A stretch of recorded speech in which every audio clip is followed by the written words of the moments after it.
বাদশা নবী কামলিওয়ালা রে, আমার দয়ার নবী রে, আমার মায়ার নবী রে, দো জাহানের বাদশা নবী কামলিওয়ালা রে।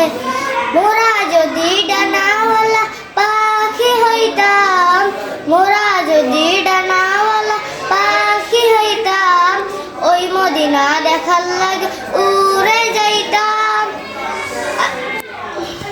পিতা আদম যখন মুসিবতে পড়ে, মদের নবীর উসিলাতে আল্লাহ কবুল করে। আদি পিতা আদম যখন মুসিবতে পড়ে, মদের নবীর উসিলাতে আল্লাহ কবুল করে। বিছানাতে সাকারাতে দেখা দিও রে, দো জাহানের বাদশা নবী কামলিওয়ালা রে।